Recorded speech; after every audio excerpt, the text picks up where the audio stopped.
शिष्यं श्रीशङ्कराचार्यमतास्य पद्मम् आदञ्च हस्तामलकं च शिष्यं तं त्रोटकं वार्तिककारमन्यान् अस्मद्गुरुं सन्ततमानतोऽस्मि श्रुतिस्मृतिपुराणानाम् आलयं करुणालयं नमामि भगवत्पादं शङ्करं लोकशङ्करं शङ्कराचार्यं केशवं बादरायणं सूत्रभाष्यकृतो वन्दे भगवन्तो पुनः पुनः ईश्वरो गुरुरात्मेति मूर्तिभेदविभागिने व्योमव्याप्तदेहाय दक्षिणामूर्ते नमः। ॐ शान्ति शान्ति शान्ति।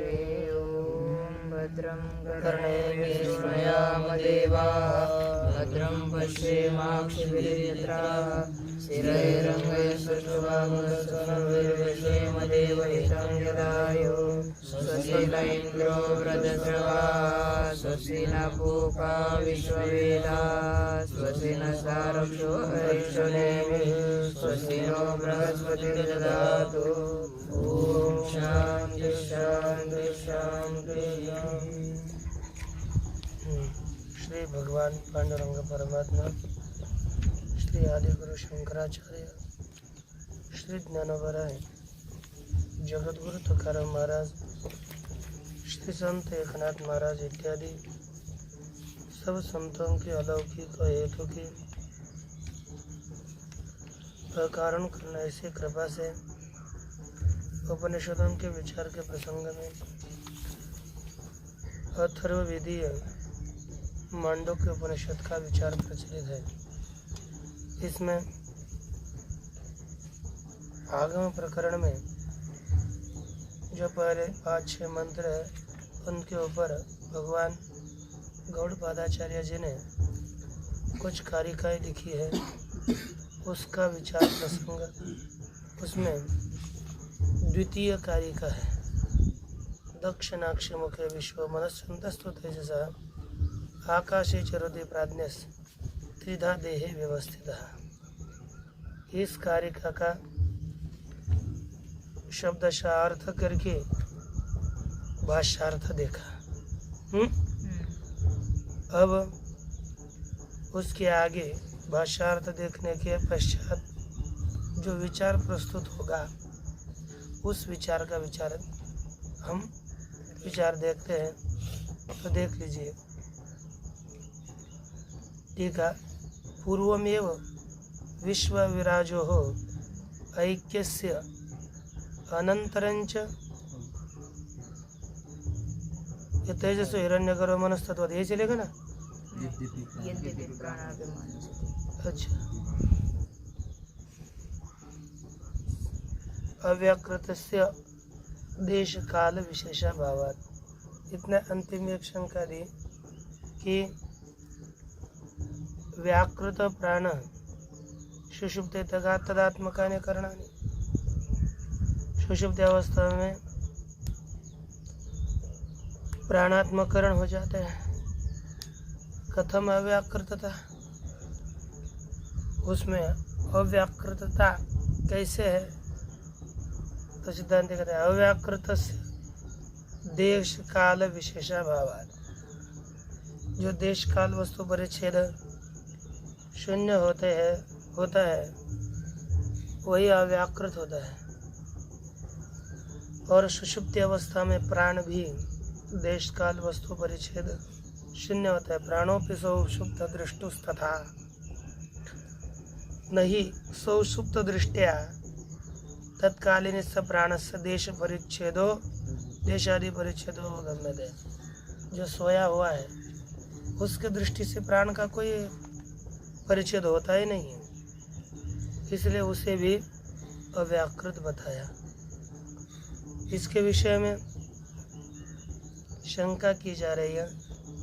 देखिए ठीक है, तस्ययं प्राणो ममायम इति देश परिच्छेद प्रतिभानात् एक लक्षणत्वाभावात् न प्राणस्य अव्याकृतत्वम।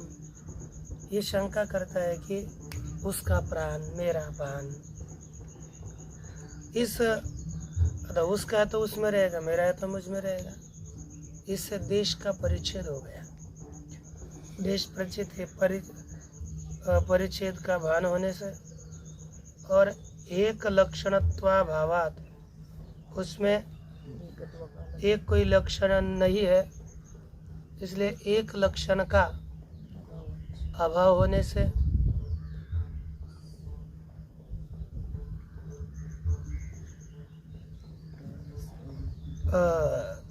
प्राणस्य न प्राणस्य अव्याकृतत्व, प्राण में अव्याकृतता नहीं है, प्राण अव्याकृत नहीं है, इस तरह से शंका करते हैं। यद्यपि प्राणाभिमाने सति व्याकृतता एवं प्राणस्य, प्राण का अभिमान होने पर प्राण में व्याकृतता ही है, अव्याकृतता नहीं है। तथापि पिंड परिच्छिन्न विशेषाभिमान निरोध प्राणे भवति, ऐसा मानने पर भी, क्योंकि प्राणाभिमान सति व्याकृतता प्राण से है, तो भी पिंड परिच्छिन्न विशेषाभिमान निरोध प्राणे भवति इति अव्याकृत एव प्राणः, क्योंकि जब सोया रहता है ना, तब पिंड परिच्छिन्न जो विशेष अभिमान है, विशेष अभिमान का प्राण में निरोध हो जाता है, अर्थात वो विशेष अभिमान नहीं रहता। इसीलिए अव्याकृत ही प्राण है। कब? सुषुप्ति अवस्था में। क्यों? परिच्छिन्नाभिमानवताम, जो परिच्छिन्नाभिमान वाले हैं ना, उनको भी प्राण अव्याकृत ही है, क्योंकि उस समय भी उसका अभिमान नहीं रहता, अज्ञानी हो अथवा ज्ञानी हो। सुषुप्ति अवस्था में परिच्छिन्न अभिमान का अभाव होने से उस समय भी प्राण अव्याकृत ही है। टीका में लिखा, परिच्छिन्नाभिमानवतां मध्ये प्रत्येकं ममायम इति प्राणाभिमाने सति प्राणस्य यद्यपि व्याकृतता एव भवति। प्रत्येक प्राणियों में मेरा यह प्राण, मेरा यह प्राण, इस तरह प्राणाभिमान होने पर प्राणस्य यद्यपि व्याकृतता एव भवति, प्राण में यद्यपि व्याकृतता ही है, तथापि सुषुप्ति अवस्थायाम, सुषुप्ति अवस्था में पिंडेन परिच्छिन्नो यो विशेष, पिंड अर्थात देह, उसके द्वारा परिच्छिन्न जो विशेष है, तद विषय मम इति अभिमान। तद विषय कौन सा अभिमान है? यह मेरा, ऐसा अभिमान होता है। तस्य निरोध, उस अभिमान का निरोध, अवरोध, तस्मिन् भवति, उसी प्राण में सुषुप्ति अवस्था में होता है। इति प्राणो अव्याकृत, अर्थात वो एखादा जो आदमी है, उसमें सुषुप्ति अवस्था में उस अभिमान का निरोध हो जाता है, इसलिए प्राण अव्याकृत ही है, ऐसा अन्वय करना है। अर्थात देखिए, प्रतिबुद्ध दृष्टिया विशेषाभिमान विषयत्वेन व्याकृतत्वे भी, जो जागृत दृष्टि, जागृत मनुष्य है, जागृत मनुष्य के दृष्टि से प्राण में व्याकृतत्वे भी, व्याकृतता होने पर भी सुषुप्त दृष्टिया तद उपसंहारात, जो सोया हुआ आदमी है उसके दृष्टि से उस अभिमान का उपसंहार होता है, इसलिए अव्याकृतत्वं प्राणस्य अविरुद्धम इति भावः, प्राण अव्याकृत है, उसमें अव्याकृतता है। यह तात्पर्यार्थ अर्थात विशेषाभिमान निरोधे प्राणस्य अव्याकृतत्वम को दृष्टम। शंका होती है कि विशेष अभिमान का निरोध होने पर प्राण में अव्याकृतता है, यह आपने बताया, लेकिन यह कहाँ देखा कि विशेषाभिमान न होने पर प्राण में अव्याकृतता है। तो उसी के विषय में यहाँ पर बता रहे, यथा प्राणनिलय भाष्य मूल, यथा प्राण निलय परिच्छिन्नाभिमानिनां प्राणो अव्याकृतः तथा प्राणाभिमानिनो अपि अविशेषापत्तौ अव्याकृतता समाना प्रसव बीजात्मकत्वञ्च तदध्यक्षश्चैको अव्याकृतावस्था। देखिए कहते हैं कि जो कभी कभी आदमी परिच्छिन्नाभिमानी नाम प्राण निलय प्राण अव्याकृत, जो परिच्छिन्न अभिमान वाले आदमी है, अपना अभिमान परिच्छिन्न रहता है, ऐसे जो लोग हैं उनके प्राण का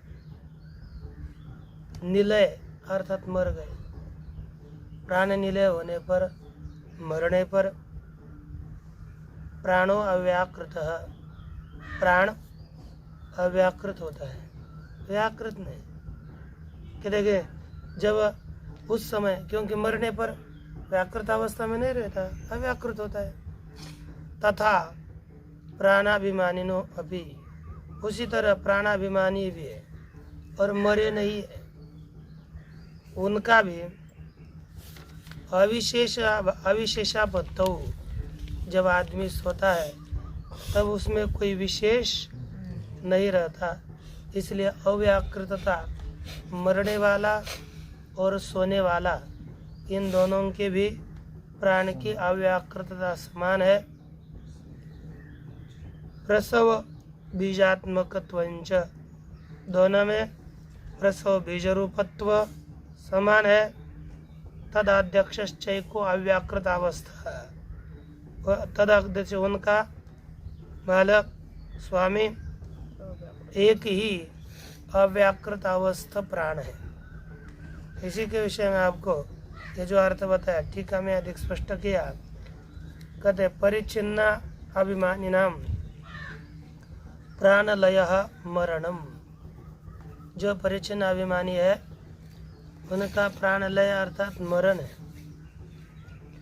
तत्र अभिमान निरोधे प्राणो नाम रूपाभ्याम अव्याकृतः, जब अभिमान का निरोध होता है तब नाम रूपों के द्वारा प्राण अव्याकृत जैसा मरण अवस्था में माना जाता है। तथैव प्राणाभिमानिनोपि तद अभिमान निरोधेन अविशेषापत्ति ही सुषुप्ति है ना।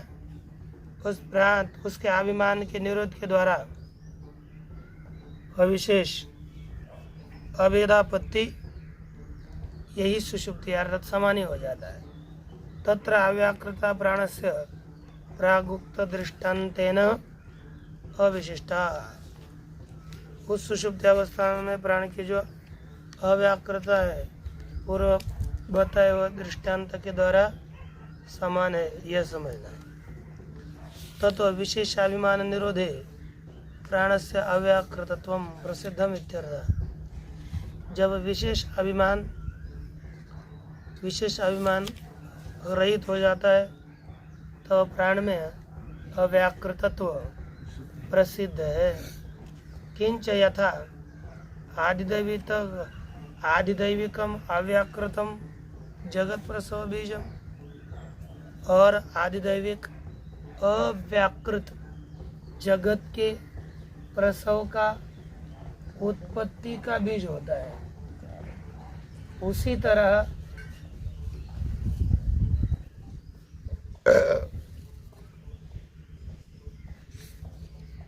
तद्यदम तर्याव्याकृतमासीत् नाम रूपा व्यामेव व्याक्रियते इति श्रुते, क्योंकि अव्याकृत प्रकृति है वही जैसे जगत के उत्पत्ति का बीज है, जगत के उत्पत्ति का कारण है, तथा प्राणाख्यम उसी तरह प्राण नामक सुषुप्तम जागृत स्वप्नयोर भवति बीजम। ये प्राण ही सुषुप्त प्राणाख्य जो सुषुप्ति है वह जागृत और स्वप्नावस्था का बीज हो सकती है। इसलिए प्रसव बीजात्मकत्व और तदाध्यक्षत्व इत्यादि भी सिद्ध हो जाते हैं। अब तदाध्यक्ष के विषय में कहते हैं, देखिए, उपाधि स्वभावालोचनया सुषुप्ता व्याकृतयो आवेदम अभिधाय उपयुक्त स्वभावालोचनया अपितयोरभेदम। कहते हैं कि उपाधि स्वभाव का विचार करने से सुषुप्ति अवस्था और अव्याकृत प्रकृति उन दोनों का अभेद पता करके उपहित जो चैतन्य है उसके स्वभाव का विचार करने से भी इन दोनों अवस्थाओं में अव्याकृत और सुषुप्ति इन दोनों में अभेद ही है यह बताते हैं।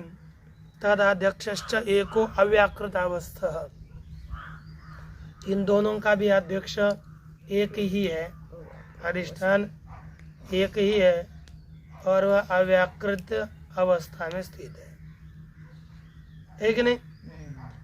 वही कहा अव्याकृत अवस्था अर्थात अव्याकृत माया जब समष्टि जगत की निद्रा आती है तो अव्याकृत अवस्था में रहता है वह चैतन्य। उसी तरह यहाँ पर सुषुप्त अवस्था, जब आदमी सोता है तब सुषुप्ति अवस्था में स्थित ये चैतन्य तयो रूपहित स्वभावयो आध्यात्मिक अधिदैविकयो, वे दोनों उपहित स्वभाव वाले आध्यात्मिक आधिदैविक इन दोनों का एक अधिष्ठाता चित धातु, एक ही अधिष्ठाता है जो चित स्वरूप है ना? अव्याकृत का अधिष्ठान और सुषुप्त अवस्था का अधिष्ठान, दोनों का अधिष्ठान एक ही है, अलग अलग नहीं है। अतोपि तयोर एकत्वम सिद्ध्यति, इसके कारण भी इन दोनों में एकता सिद्ध होती है। अब सुषुप्त और अव्याकृत इन दोनों में इस तरह एकत्व को सिद्ध किया, उसे अव्याकृत में सुषुप्त में प्रागुक्त विशेषण पहले बताया हुआ विशेषण योग्य है, ये बता रहे हैं। कहते हैं परिच्छिन्नाभिमानिनाम अध्यक्षाणांच तेन एकत्वम इति पूर्वोक्तम विशेषण एकीभूतः प्रज्ञान घनः इत्यादि उपपन्नम। कहते हैं कि देखो ये रखा परिच्छिन्नाभिमानिनाम अध्यक्षाणांच तेन एकत्वम इति, ये शब्द दिया। जो परिच्छिन्नाभिमान वाले है, अभिमान वाले है और अध्यक्ष है, इन दोनों का उस एकत्व है, उस प्राण के साथ एकत्व है। तो देखिए पहले टीका में क्या कहते हैं। यद्यपि विशेष अनभिव्यक्ति मात्रेण एकीभूतत्वात् इति विशेषणम उपपादितम। उन्होंने बताया कि विशेष अनभिव्यक्ति मात्रेण, विशेष की अभिव्यक्ति केवल विशेष की अभिव्यक्ति न होने से एकीभूतत्वाद इति विशेषणम उपपादितम एकीभूतत्वात् इस विशेषण का प्रतिपादन कथन किया। तथापि परिचिन्नाभिमानी नाम, जो परिचिन्नाभिमान वाले और उपाधि प्रधान है, तत्र तत्र अध्यक्षाणांच, उनमें और जो अध्यक्ष होते हैं, अध्यक्षाणांच उपहिता नाम, जो अध्यक्ष उपहित है, उपाधि प्रधान और अध्यक्ष उपहित, इनका अव्याकृत के साथ एकत्व ये बताया गया है।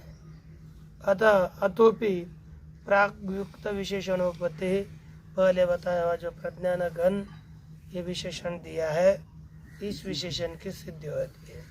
किंच आध्यात्मादिदैवयो एकत्वमिति प्राग हेतु सद्भावाच्च, और अध्यात्म अधिदैव इन दोनों में एकत्व है।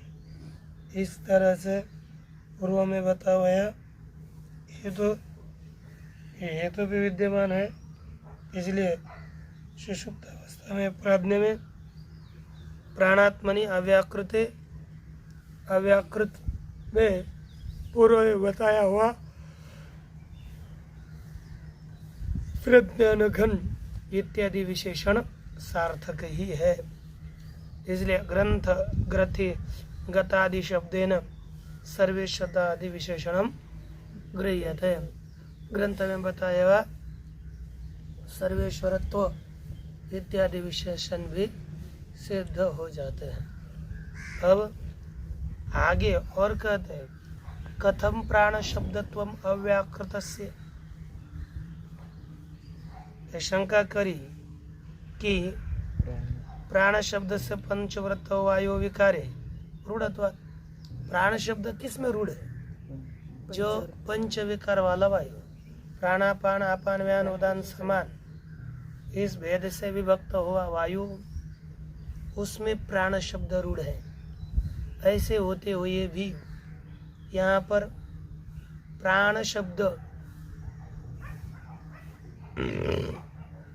इसके द्वारा अव्याकृत अर्थ का बोध होता है। ये कैसे? प्राण शब्द के अर्थ है 5 प्राण, पंच प्राण।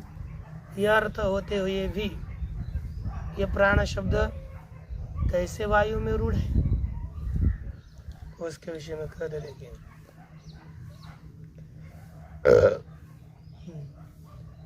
रूढ़ि विरोधात इति शंकते, उसके विषय में रूढ़ि का विरोध है, इस तरह से शंका करी जाती है। तो उत्तर देते हैं, प्राण बंधनम ही सौम्य मनः इति श्रुते है। कहा क्या रे? प्राण बंधन वाला ही मन होता है, ऐसी श्रुति है। इसलिए कहते हैं कि अन्यत्र रूढ़त्वेपि श्रौत प्रयोग वशात अव्याकृत विषयत्वम प्राण शब्दस्य, अन्य जगह पर रूढ़ होने पर भी यहाँ पर जहाँ पर श्रुति का प्रयोग है वहाँ पर अव्याकृत विषयत्व, प्राण शब्द अव्याकृत को बताने वाला है, ये मान सकते हैं। इसलिए कहा प्राण बंधनम ही सौम्य मनः।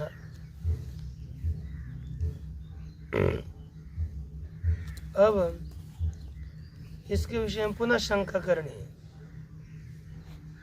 प्रकरण से ब्रह्म विषयत्वात् ब्रह्मणीय प्रकृति वाक्य प्राण शब्द से प्रयोगात न व्याकृत विषयत्वम तस्य प्रकरण विरोधादिति शंकते।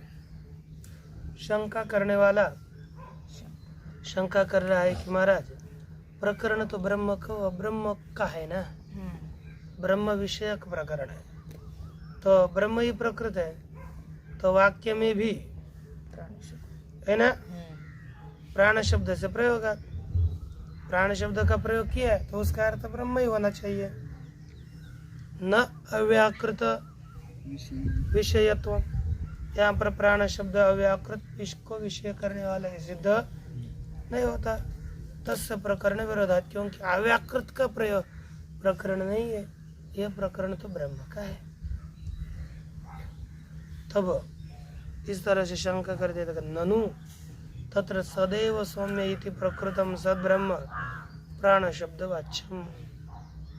तत्र सदैव सौम्य इदमग्र आसीत, इस तरह छांदोग्य उपनिषद में किसका आरंभ किया है?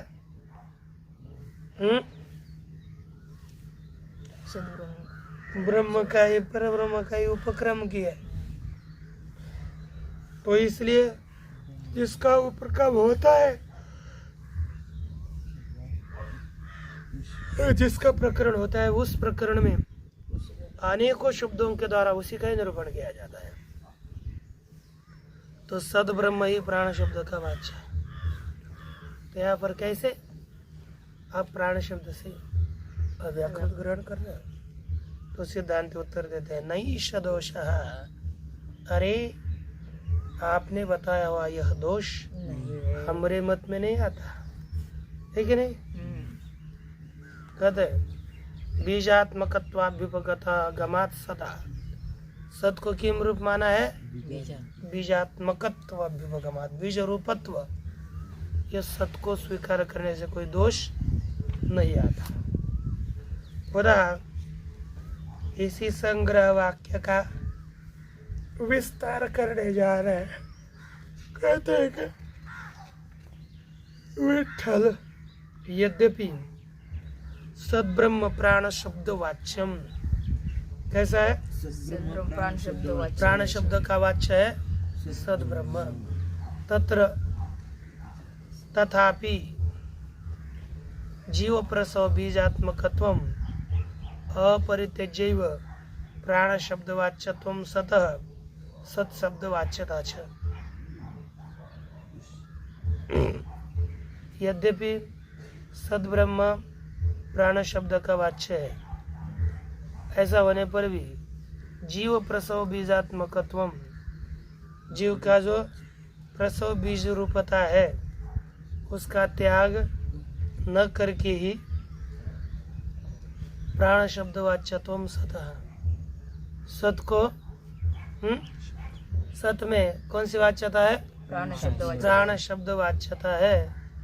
और प्रसव बीजात्मकत्व न छोड़ के ही प्राण शब्द वाच्यत्वम सतः सत शब्द वाच्यता च, अर्थात प्रसव बीजात्मकता सत चैतन्य में मानकर ही सत चैतन्य प्राण शब्द का वाच्य है और सत शब्द वाच्यता भी प्रसव बीज में है।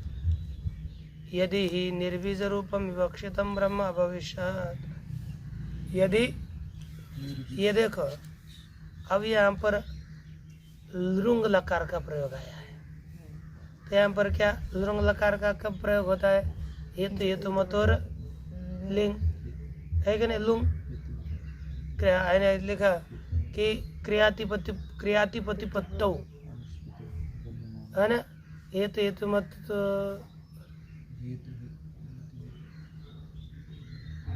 क्रिया निष्पत्तो गम्य मानायाम, ऐसे एक आता है कि उससे क्या हो जाता है? हेतुमत भाव हो और क्रिया की अनिष्पत्ति गम्यमान हो, तब लृंग लकार का परिषद देव सपाटे। और इस उसी समय लुंग लकार होता है, लृंग लकार। तो यहाँ पर भी लृंग लकार का प्रयोग किया है। ये दोनों भी यह सिद्ध न होने वाले हैं, ये सब जान पड़ता तभी इस अवस्था में लृंग लकार होता है। या कहते यदि ही निर्भज रूपम विवक्षितम ब्रह्म अभविष्यत, यदि निर्बीज रूपम अर्थात बीज रहित ब्रह्म विवक्षित होगा तो नीति नीति यतो वाचो निवर्तन्ते अनेदेव तद्विदितात् अथो अविदितात् अधि इति अवक्षत। यदि ब्रह्म बीज रहित हो जाता तो उसमें नीति नीति ये तो वाच्य निवर्तन्ते अप्राप्य मनसा और अप्राप्य मनसा स है ना आने देवतद विदितद अथो अविदितात् आदि आदि ये श्रुति बता देती है ना। न सत्तन न सदुच्यते इति स्मृते क्यों असद नहीं है और असद भी नहीं। और असद नहीं है ऐसी वास्तविक श्रुति है। तो उसी तरह का यहाँ पर भी प्रतिपादन किया जाता। निर्बीजतया चेत सतिलीनानां संपन्नानां शुद्ध शुक्ति प्रलयोः पुनः पुनः उत्थानानुपत्ति स्यात्। कहते निर्बीजतया चेत बीज रहित रूप से ही यह कथन है। तो कहते कि लीनानाम संपन्नानाम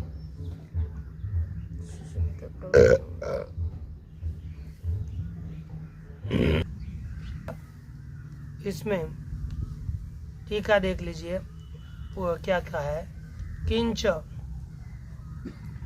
कार्यजातम प्रति बीजभूत आज्ञान रहिततया शुद्धत्वेन एव अस्मिन् प्रकरणे ब्रह्म विवक्षितम चेत।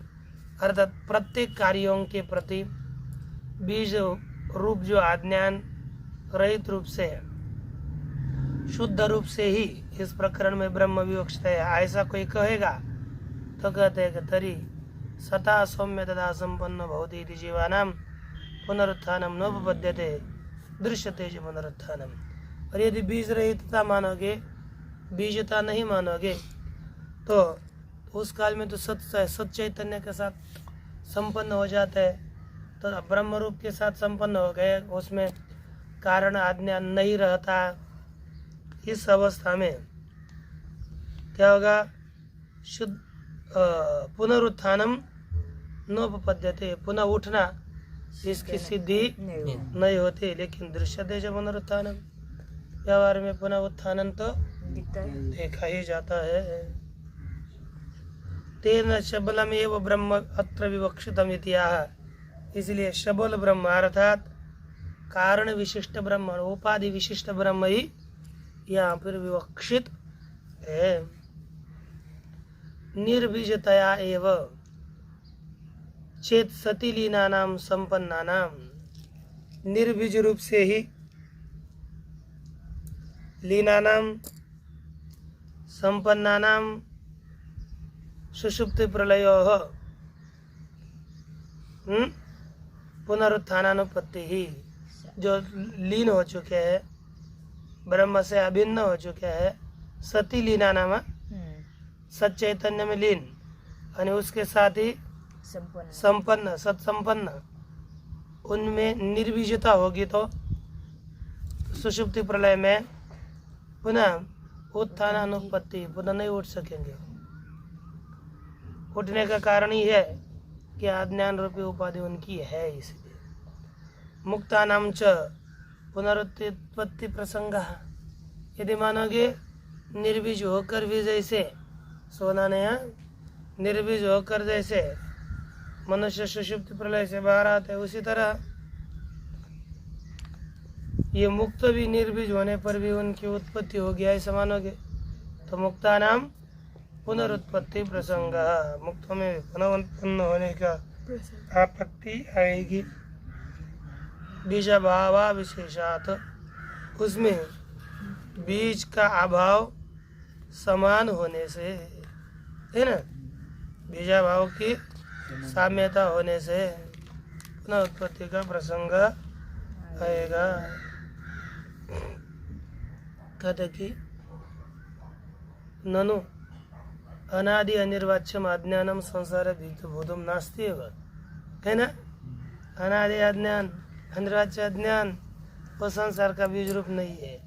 यद ब्रह्मणो विशेषणम भवति, जो ब्रह्म का विशेषण होता है वो कारण ही नहीं है। अग्रहण मिथ्या ज्ञान तत्संस्कार नाम अज्ञान शब्द अच्छेद, क्योंकि अज्ञान किसे कहते हैं पता है? अग्रहण ज्ञान न होना, मिथ्या ज्ञान और उनके संस्कार को अज्ञान कहते हैं। और ये अज्ञान जगत का कारण नहीं है। तो कहते यही कहते एक शंका, ज्ञानदाह्य बीजा भावे च ज्ञानानर्थक्य प्रसंग। ज्ञान के द्वारा दाह्य जलने योग्य जो कोई बीज ही नहीं है तो ज्ञान अनर्थक होगा कि नहीं। जैसे हमारे पास हम क्या करते हैं, माचिस ली जलाने के लिए, अरे वहाँ पर बत्ती ही नहीं है, तो जलाएगी। जलाने योग्य पदार्थ ही नहीं है, तो ये माचिस का क्या प्रयोग, क्या फायदा, वो निरर्थक है।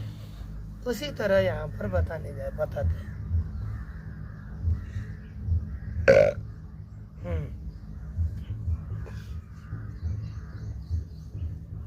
तस्मात् बीजत्वाभ्युपगमे नैव सतः प्राणत्व व्यपदेश। इसलिए उसमें बीजत्व स्वीकार करने से ही सद में प्राणत्व, प्राण शब्द का प्रयोग किया है।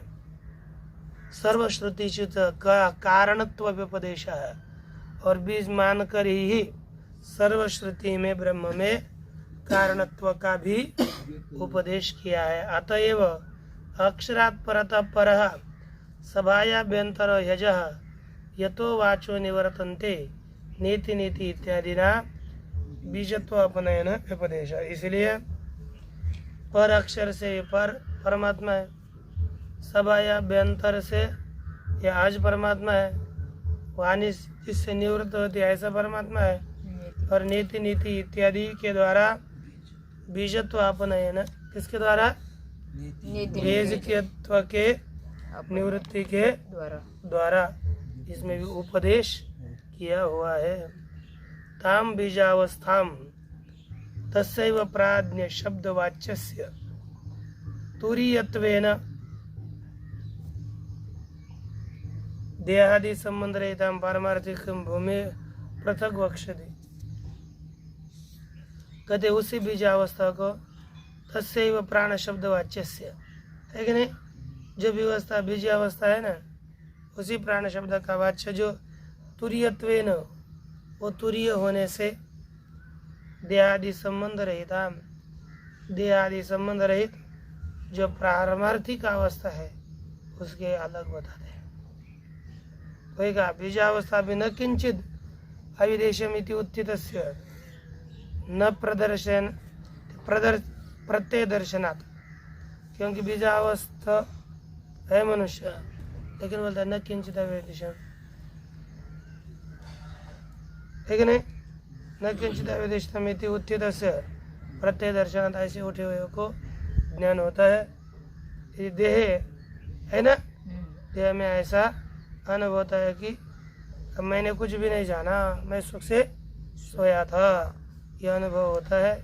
इस रीति से त्रिधा देह व्यवस्थितः, यह आत्म तत्व देह में तीन प्रकार से व्यवस्थित है। और इसी के विषय में आगे 2 श्लोक दिए हैं, देखो। विश्वो हि स्थूलभुङ् नित्यं विश्वो हि स्थूलभुङ् नित्यं तैजसा प्रविविक्तभुक् तैजसप्रयुक्तभुक् आनन्दभुक् तथा प्राज्ञस् आनन्दभुक् तथा प्राज्ञस् यदा भोगं निबोधत। यदा भोगं निबोधत। देखो, विश्वो ही स्थूल नित्यम स्थूलभुक्, विश्व सदा स्थूल विषयों का सेवन करने वाला है। तैजसा प्रयुक्तभुक्, तेजस नित्य सूक्ष्म विषयों का सेवन करता है, वासनात्मक। और प्राज्ञ आनंद का भोग करने वाला होता है। इति त्रिधा भोगम निबोधत, इस तरह 3 प्रकार का भोग है, ऐसा समझो। स्थूलम तर्पयते विश्वम स्थूलं तर्पयते विश्वं प्रयुक्तं तु तैजसं प्रयुक्तं तु तैजसम् आनन्दस्तथा प्राज्ञम् आनन्दस्तथा प्राज्ञं त्रिधा तृप्तिं निबोधत। त्रिधा तृप्तिं निबोधत। अब भोग 3 प्रकार का, कि तृप्ति भी उसकी 3 प्रकार की। कैसे कहते हैं, विश्व स्थूल पदार्थ, स्थूलम विश्वम तर्पयते, स्थूल पदार्थ विश्व को तृप्त करता है।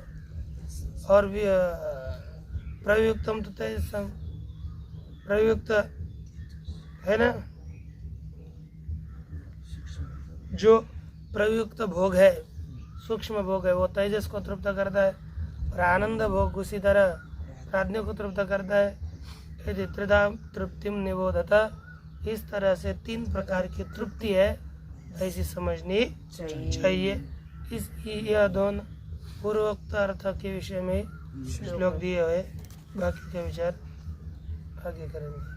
ओम पूर्णमदः पूर्णमिदं पूर्णात् पूर्णमुदच्यते पूर्णस्य पूर्णमादाय पूर्णमेवावशिष्यते। ओम शांति शांति।